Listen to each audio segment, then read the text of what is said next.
Assalamualaikum warahmatullahi wabarakatuh. Selamat datang kembali di channel Om Bris Official. Untuk kisah kali ini masih ada sebuah cerita dari tulisannya Pijar Horor. Dan untuk kisah yang akan saya bawakan kali ini, sebuah kisah yang berjudul Teluh Kiriman Sahabat.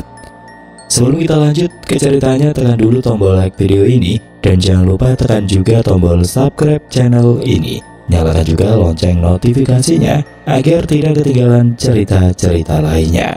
Dan seperti apa untuk kisah kali ini? Langsung saja kita masuk ke ceritanya.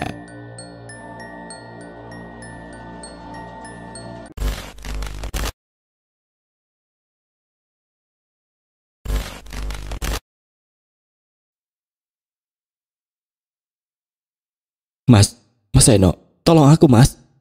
Suara itu lirih, nyaris hilang tertelan suara batuk yang mengguncang dada Monica. Seno yang sedang tertidur di samping Monica langsung terbangun. Ia menoleh cepat.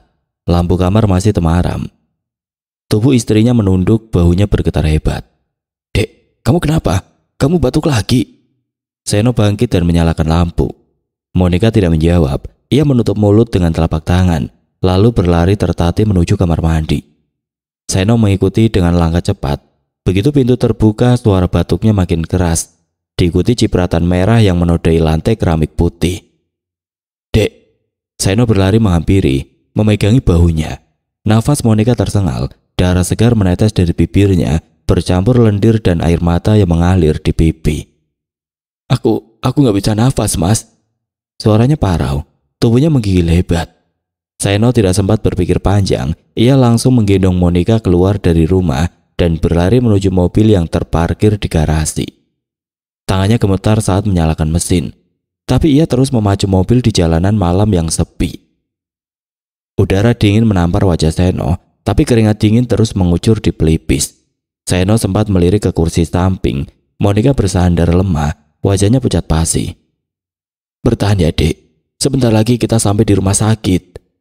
Seno terus mengulang kalimat itu seperti mantra. Di ruang gawat darurat, dokter langsung memeriksa, darah diambil, ronsen dilakukan, infus dipasang. Seno duduk di kursi tunggu dengan tangan menggenggam erat kepala. Jantungnya berdebar tidak karuan. Setengah jam kemudian dokter keluar. Pak Seno. Iya dok, istri saya bagaimana? Tanya Seno, wajahnya terlihat begitu cemas. Untuk sementara tidak ada tanda-tanda penyakit berat, mungkin radang paru. Tapi kami butuh hasil laboratorium lengkap besok pagi. Seno mengangguk tapi hatinya tidak tenang. Ia tahu batuk biasa tidak membuat orang muntah darah sebanyak itu. Malam itu mereka menginap di rumah sakit. Monica tertidur dengan selang infus menempel di tangan. Seno duduk di kursi samping. Ia tidak bisa memejamkan mata sedikit pun. Jam 2 dini hari Monica tiba-tiba terbangun. Ia melihat ke langit-langit kamar rawat dan wajahnya memucat. Di sana ia merasa melihat sesuatu menggantung di atas ranjangnya, seperti bayangan rambut panjang yang melambai-lambai pelan. Mas, ada orang di situ. Seno menatap ke arah yang sama, tapi tidak melihat apapun. Gak ada siapa-siapa dek. Kamu tidur lagi ya, kamu butuh istirahat. Monica menggeleng, matanya tidak lepas dari langit-langit. Enggak mas, aku lihat dia di atas sana. Wanita itu tersenyum lebar. Tangan Monica menunjuk ke arah yang sama. Seno memegang tangannya erat. Itu cuma halusinasi karena kamu sakit. Udah, istirahat dulu. Namun malam itu Monica tidak bisa tidur. Ia merasa seperti terus diawasi. Setiap kali memejamkan mata, ia mendengar bisikan lirih di dekat telinganya, memanggil namanya dengan nada lembut. Beberapa hari kemudian Monica diperbolehkan pulang.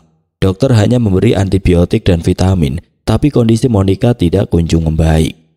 Tubuhnya makin hari semakin kurus, kulitnya mulai pucat kekuningan, nafasnya sering pendek-pendek, dan batuknya makin parah di malam hari. Suatu pagi saat Seno hendak berangkat ke toko, Monica berdiri di depan jendela, menatap keluar tanpa berkedip. Dek, aku berangkat dulu ya, kamu jangan lupa minum obatnya, kata Seno sambil meraih kunci mobil. Monica tidak menjawab. Matanya masih menatap ke arah halaman kosong. Dek. Baru setelah disentuh bahunya, ia menoleh pelan. Mas, kamu lihat nggak? Ada orang berdiri di dekat pohon mangga itu.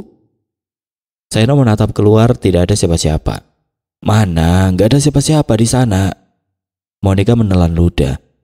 Dia berdiri dari tadi, rambutnya panjang banget mas, mukanya ketutup semua. Seno menarik nafas dalam.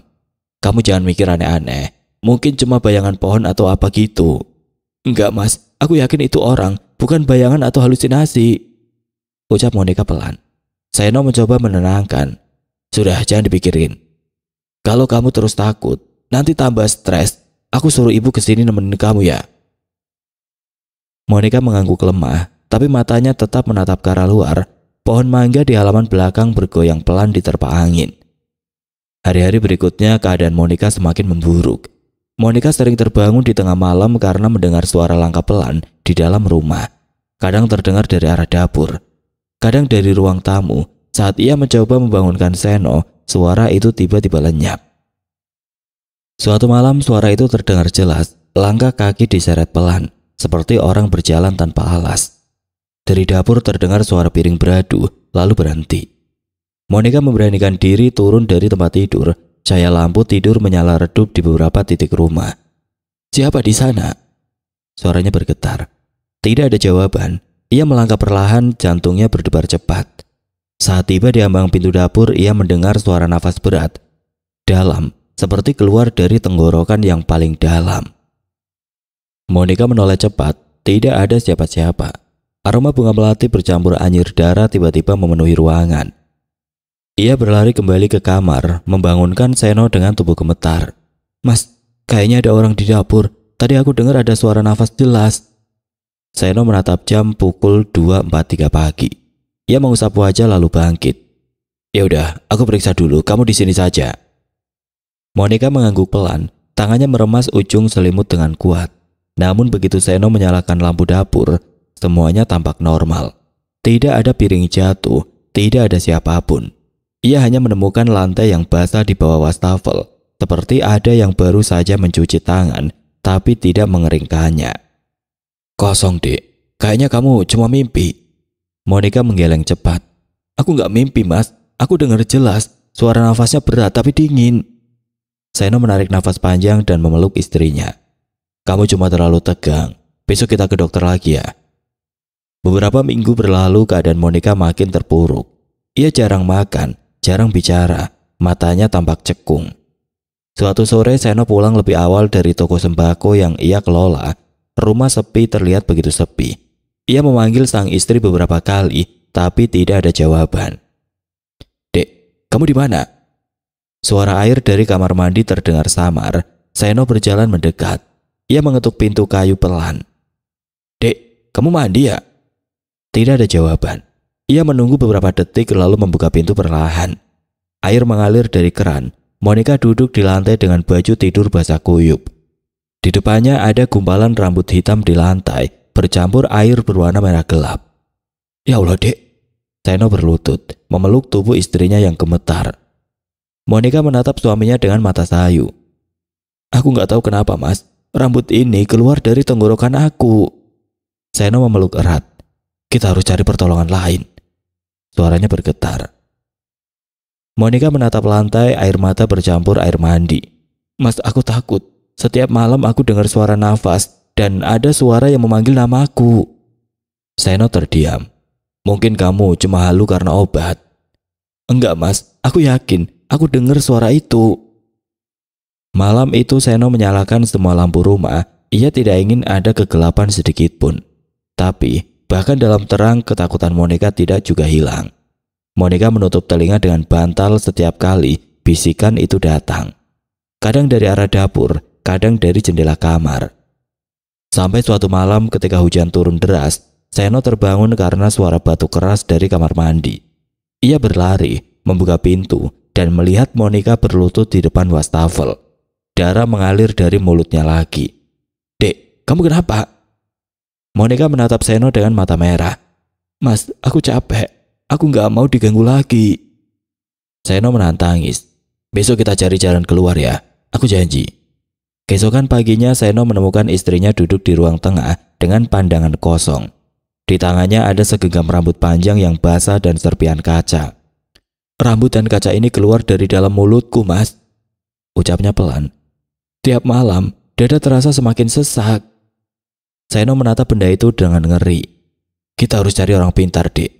Aku gak percaya hal-hal begitu, tapi ini udah gak wajar. Monica hanya diam menggenggam rambut itu erat. Tetesan merah menetes dari jarinya, tapi ia tidak merasa sakit. Pagi itu suasana di dalam rumah terasa hening.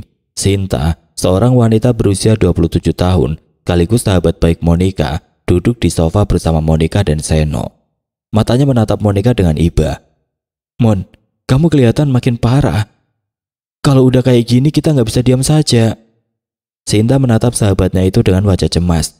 Rambut Monica terurai kusut, matanya cekung, dan kulitnya tampak pucat kehijauan.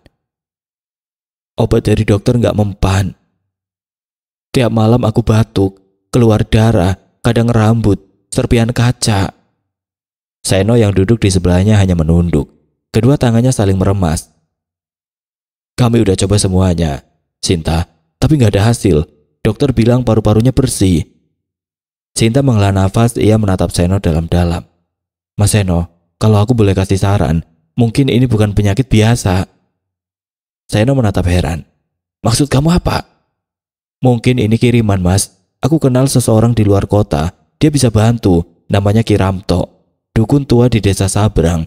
Orang-orang bilang dia bisa buka mata dan lihat siapa yang ngirim. Seno mengernyit. Dukun. Sinta, kamu tahu sendiri, aku nggak percaya begituan. Sinta menatapnya tegas. Kalau terus nunggu logika, Monica bisa mati, Mas. Aku nggak main-main. Coba saja sekali. Kalau nggak cocok, nggak usah diterusin. Monica menatap suaminya, lemah tapi penuh harap. Mas, aku udah nggak kuat. Tolong coba saja ya. Seno menatap wajah istrinya yang pucat, lalu mengangguk perlahan. Baik, kita berangkat besok pagi. Keesokan paginya mereka bertiga berangkat pukul 8 pagi. Mobil Seno melaju menembus kabut tipis menuju arah selatan. Semakin jauh dari kota, jalan semakin sempit dan sepi.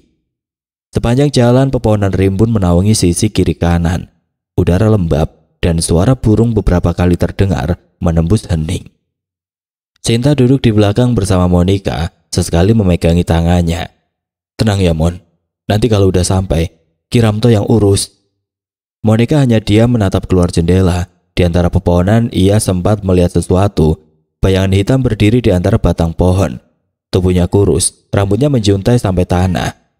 Saat ia menoleh lebih lama, bayangan itu hilang. Mas, kamu lihat nggak?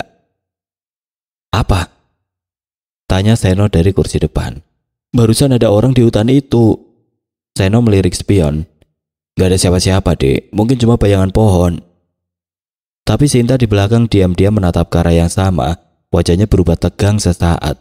Lalu ia cepat-cepat mengalihkan pandangan. Sekitar 1 jam kemudian mereka tiba di desa Sabrang. Sebuah perkampungan kecil di tepi bukit. Rumah-rumahnya terbuat dari kayu. Banyak di antaranya tampak tidak berpenghuni. Di kiri jalan terlihat deretan makam tua yang sebagian miring dan tertutup lumut. Monica memeluk tubuhnya. Serem banget tempatnya. Sinta hanya berkata pelan. Biasanya tempat sunyi memang begitu. Mobil berhenti di depan rumah panggung kecil yang dikelilingi pohon pisang dan bambu. Di depan rumah itu seorang lelaki berusia sekitar 50 tahun duduk di kursi bambu. Matanya tajam, wajahnya kaku tanpa ekspresi. Selamat siang, sapa Seno sopan. Apakah ini rumah Kiramto? Lelaki itu tersenyum tipis. Betul, kalian dari kota. Iya Pak, kami datang minta tolong, istri saya sakit aneh. Kiramto menatap Monica tajam, seolah menembus kulitnya. Sakit kiriman, bukan medis. Aku sudah lihat sebelum kalian sampai. Seno menelan ludah. Bapak tahu dari mana? Kiramto bangkit perlahan. Orang yang kena kiriman bau-bau amis. Dan dari kalian bertiga, cuma 1 yang berbau darah. Monica menunduk, tangannya gemetar. Masuklah, kata Kiramto sambil menunjuk ke dalam rumah. Aku lihat dulu siapa yang berani mengganggu rumah tangga kalian. Mereka bertiga masuk ke dalam rumah Kiramto. Bau menyan samar tercium. Monica duduk di atas tikar pandan, diapit Seno dan Sinta. Kiramto duduk bersila di depan mereka, memejamkan mata sambil menggenggam segenggam bunga kering. Mulutnya berkumat kamit. Siapa yang berniat jahat pada wanita ini? Tunjukkan wajahmu. Angin tiba-tiba berembus dari jendela, padahal semua tertutup. Monica memegang dada, nafasnya tersengal. Seno hendak berdiri tapi Kiramto menegur tanpa membuka mata. Jangan bergerak, ganggu sedikit, semuanya bisa berbalik ke kamu. Suasana menegang. Dari arah atap terdengar suara langkah kecil, seperti seseorang sedang berjalan perlahan.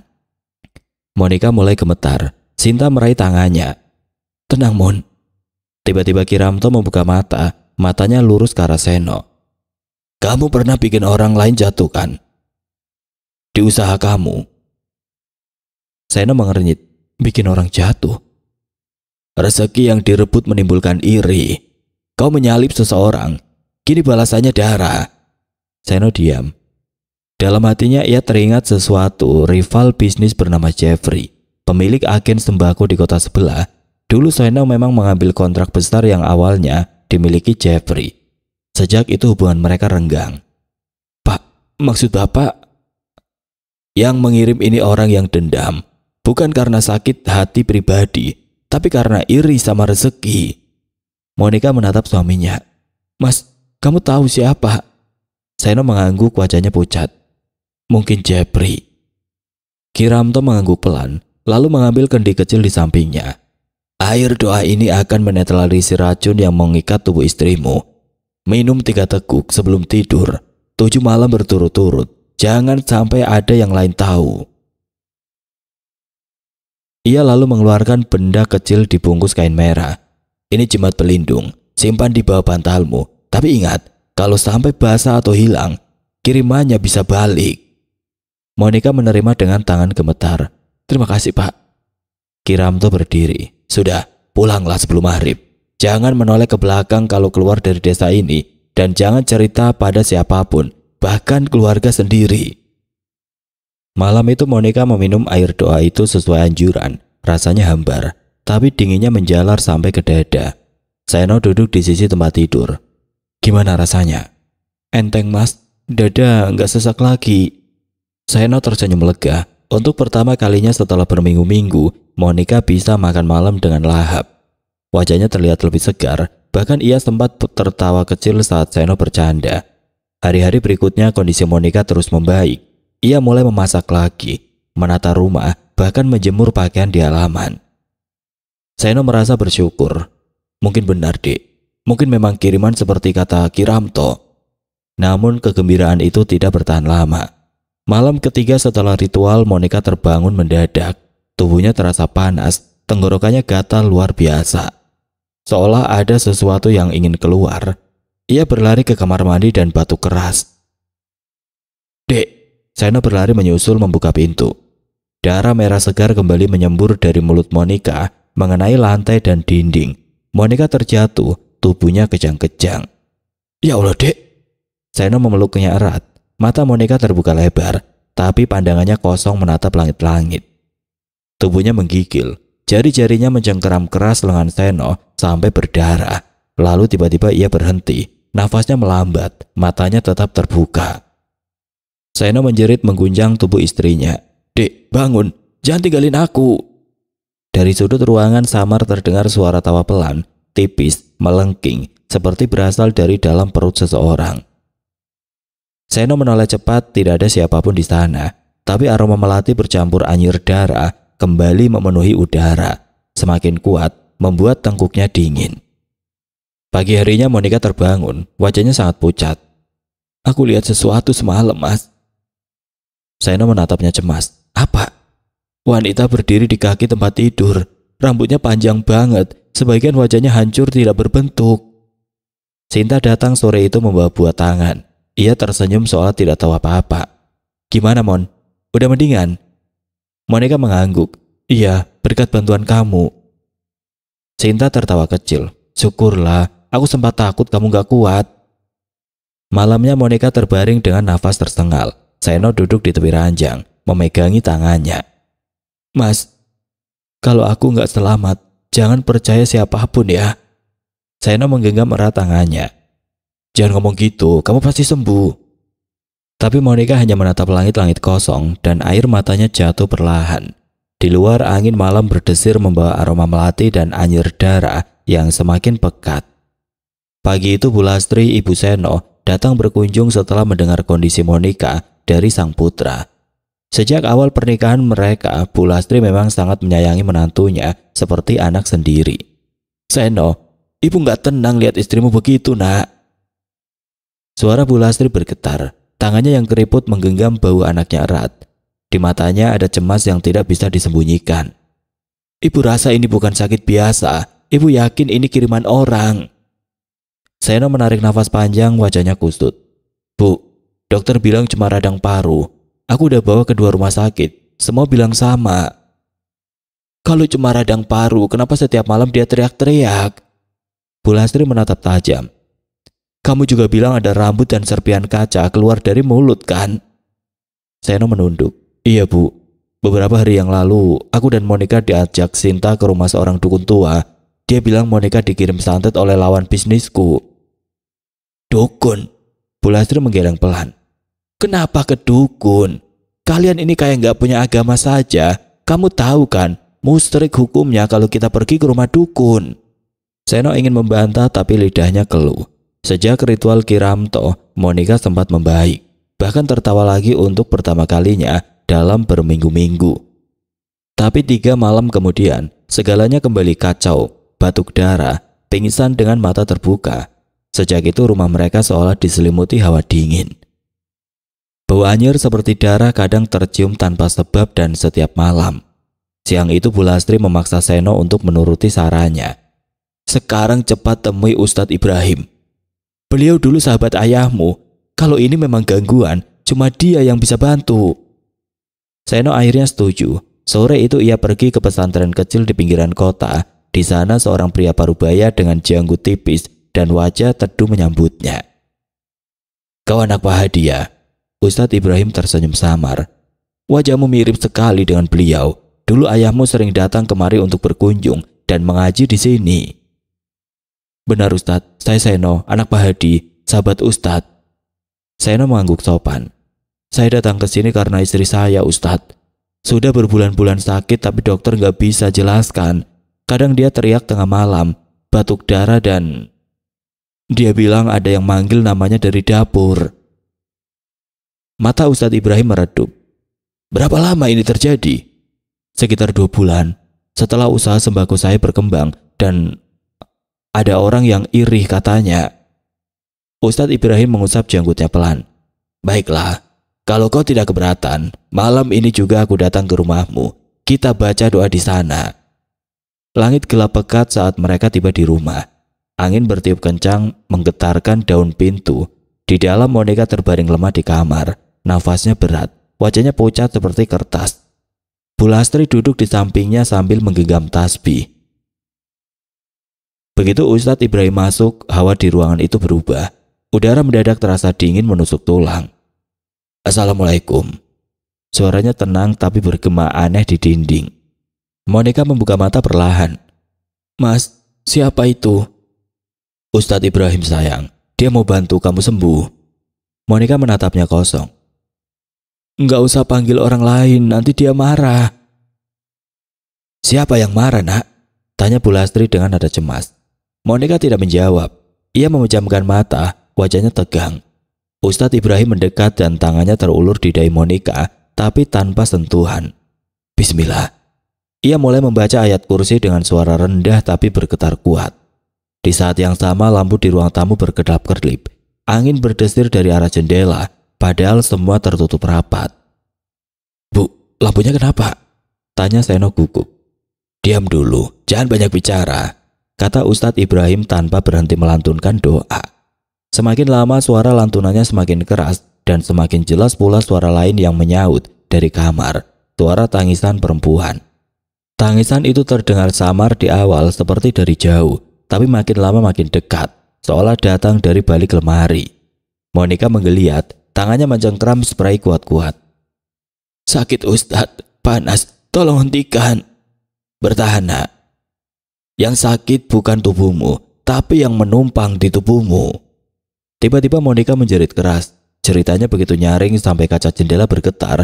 Darah muncrat dari mulutnya bercampur sesuatu yang tajam berkilat. Seno refleks mundur beberapa langkah.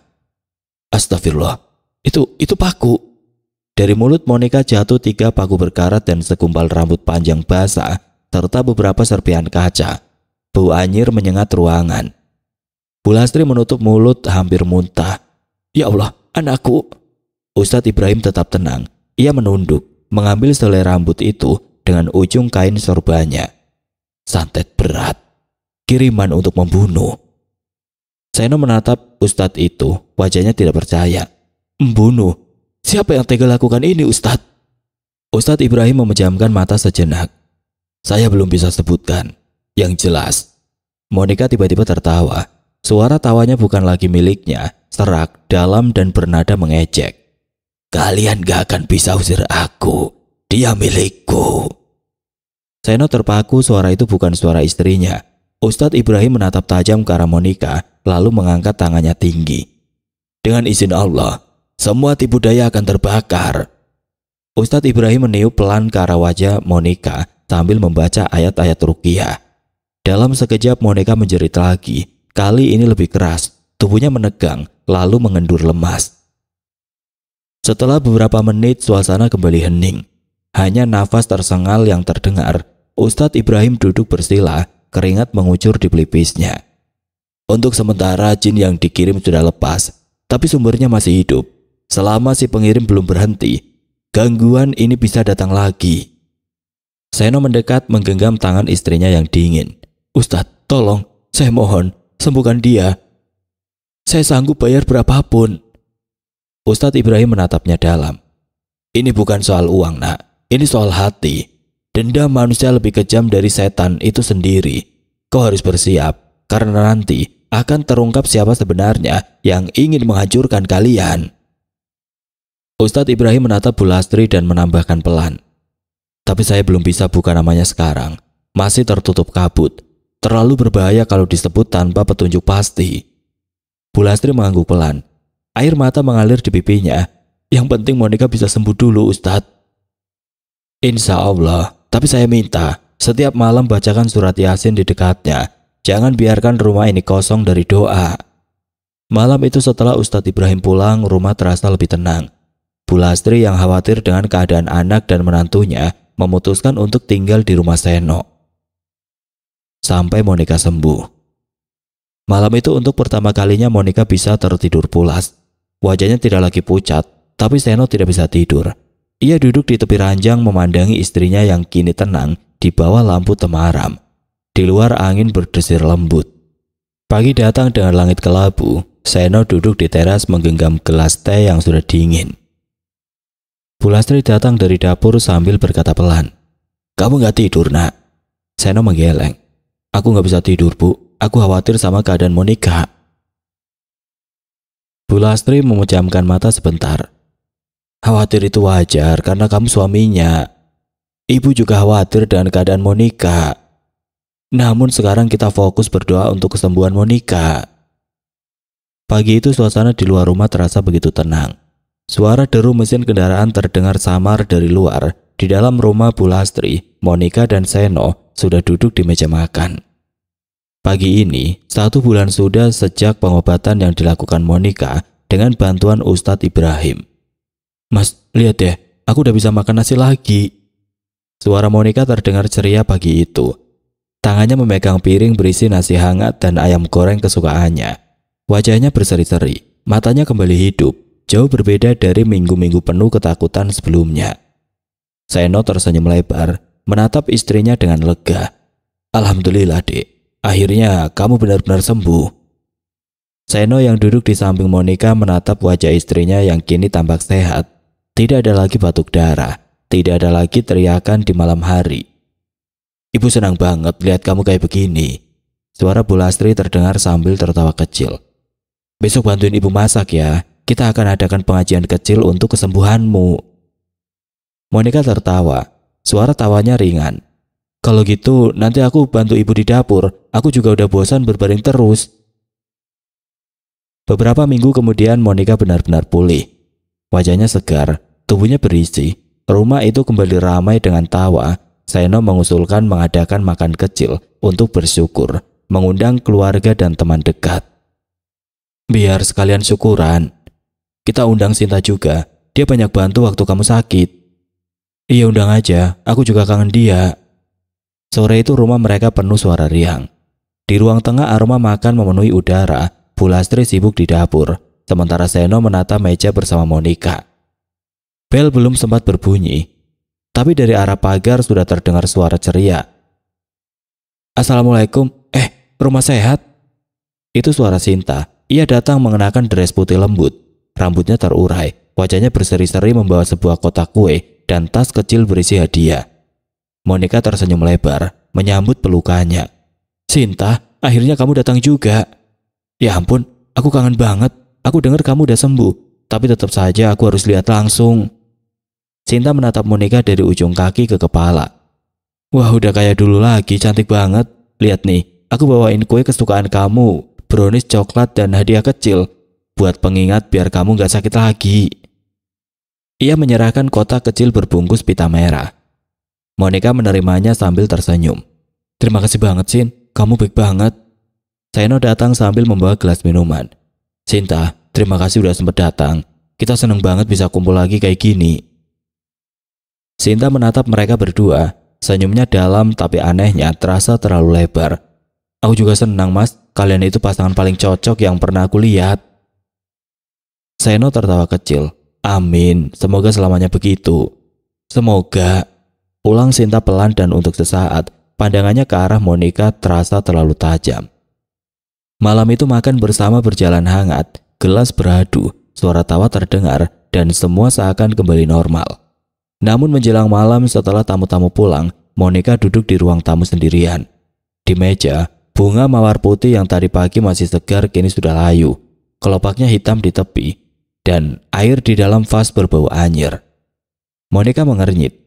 Aneh, baru pagi aku ganti airnya. Ia berdiri membawa vas ke dapur.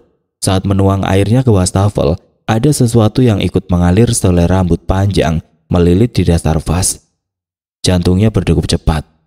Mungkin rambutku. Gumamnya berusaha menenangkan diri. Seno datang dari belakang, memegang piring. Kamu ngapain, sayang? Ini, Mas, bunganya cepet banget layu. Jawab Monica tanpa menoleh. Padahal baru saja aku taruh pagi. Seno mengangkat bahu. Mungkin bunganya udah tua ya. Udah, nanti aku beli yang baru.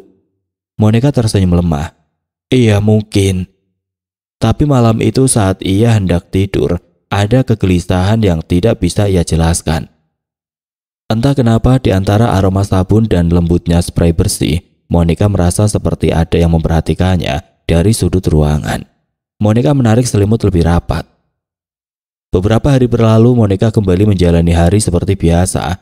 Siang itu Monica yang sedang menikmati jam istirahatnya di kamar, mendapat kabar dari Desta, adik Sinta. Pria berusia 20 tahun itu mengatakan jika Sinta meninggal dunia tadi pagi dalam sebuah kecelakaan mobil. Mas, kamu bisa pulang cepat nggak hari ini? Suara Monica bergetar di ujung telepon. Siang itu matahari terik, tapi tangannya dingin seperti es. Seno baru pulang dari gudang sembako, keningnya berpeluh. Kenapa sayang? Kamu sakit? Enggak, aku baik-baik saja kok. Suaranya sedikit bergetar. Barusan Desta, adiknya Sinta, dia nelpon aku. Dia bilang Sinta meninggal. Seno terdiam. Apa? Katanya kecelakaan di tikungan Sabrang. Mobilnya terguling ke jurang. Mereka menemukannya udah nggak bernyawa. Untuk beberapa detik hanya ada sunyi di antara mereka.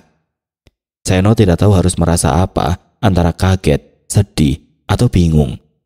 Sinta mungkin aneh belakangan ini, tapi dia tetap sahabat mereka. Desta minta kita datang ke rumah duka. Dia pengen ketemu kita. Katanya ada sesuatu yang mau dia sampaikan. Seno mengangguk meski tidak terlihat. Ya udah, kamu siap-siap. Aku pulang sekarang. Perjalanan ke rumah Sinta di desa sebelah terasa panjang. Angin panas berembus dari arah sawah kering, tapi hawa di dalam mobil justru terasa dingin. Monica duduk diam di kursi depan, menatap lurus ke jalan, matanya kosong. Seno meliriknya beberapa kali. Kamu kenapa sayang? Masih kaget ya? Monica menggigit bibirnya. Entah mas, aku ngerasa aneh. Semalam aku mimpi Sinta. Dia berdiri di depan rumah, mukanya pucat.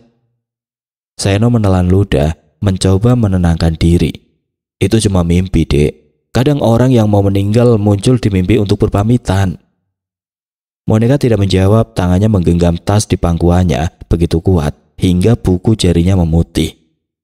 Rumah Sinta penuh sesak. Beberapa tetangga duduk bersedih, sebagian menunduk berdoa. Aroma bunga melati bercampur kapur barus memenuhi udara. Desta menyambut mereka di depan rumah, matanya bengkak, wajahnya pucat. Mbak Monica, Mas Seno, makasih sudah mau datang.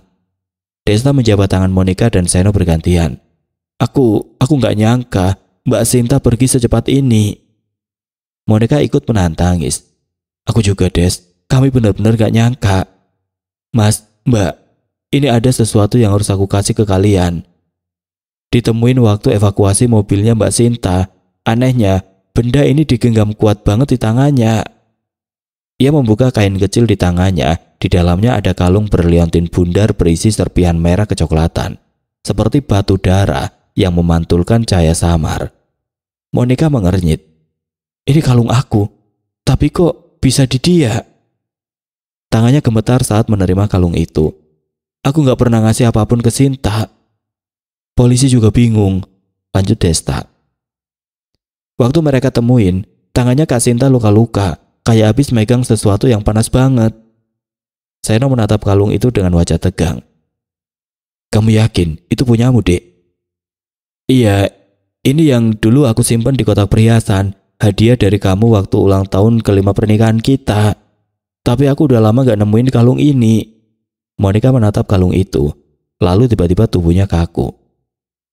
Ini ada buku catatan yang ditulis sendiri oleh Mbak Sinta. Desta menyerahkan buku yang ada di tangannya kepada Seno. Di dalam buku itu Sinta menuliskan kebenciannya kepada Monica. Sinta merasa iri dengan setiap keberhasilan yang didapatkan oleh Monica. Kebencian itu semakin memuncak saat Monica menikah dengan Seno, seorang pemuda sukses membesarkan agen sembako, peninggalan ayahnya. Di dalam buku itu Sinta juga mengatakan jika selama ini dirinya adalah orang yang sudah mengirim teluh kepada Monica, sahabatnya, dengan harapan agar Monica meninggal dan ia bisa menikah dengan Seno. Jadi selama ini dia mencintaimu, Mas. Dia juga yang... Suara Monica tiba-tiba berhenti. Dek, udah, jangan baca lagi. Lupakan apa yang terjadi. Maafkan dia ya. Seno memeluk tubuh sang istri. Monica menoleh ke arah jasad Sinta yang masih terbaring di tengah ruang tamu. Monica seolah tidak menyangka jika sahabatnya bisa melakukan hal sejahat itu kepada keluarganya. Kenapa kamu lakuin ini ke aku, Sin? Batin Monica, matanya menatap ke arah jenazah Sinta. Langit sore itu kelabu. Awan menggumpal berat di atas tanah pemakaman desa, menahan hujan yang seolah tidak sabar untuk jatuh.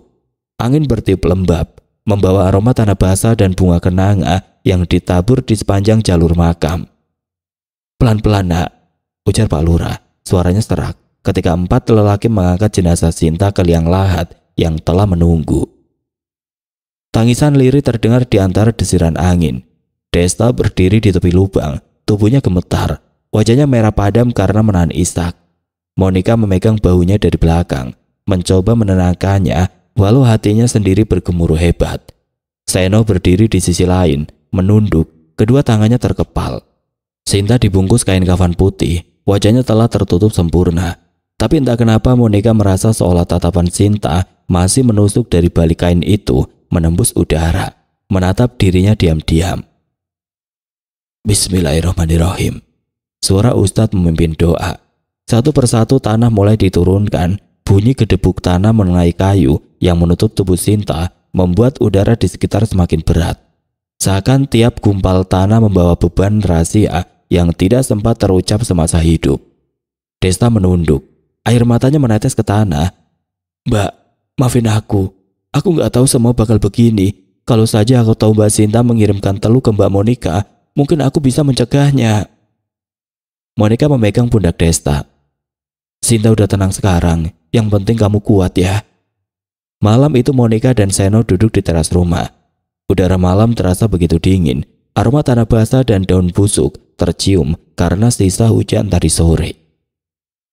Aku nggak nyangka, ternyata di balik semua ini adalah Sinta, orang yang selama ini aku anggap sebagai saudaraku sendiri.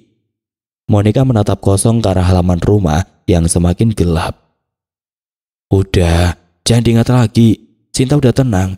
Tugas kita sekarang hanya mendoakannya, ucap Seno sambil tersenyum kecil ke arah sang istri. Malam itu mereka berdua masuk ke dalam rumah, meninggalkan malam yang semakin larut. Oke teman-teman, sekian untuk kisah kali ini. Bagaimana menurut kalian tentang kisah ini? Tulis komentar kalian di kolom komentar. Dan buat teman-teman yang baru bergabung, jangan lupa untuk like, komen, share, serta subscribe channel ini. Dan jangan lupa nyalakan juga lonceng notifikasinya agar tidak ketinggalan cerita-cerita lainnya. Dan akhir kata, wassalamualaikum warahmatullahi wabarakatuh.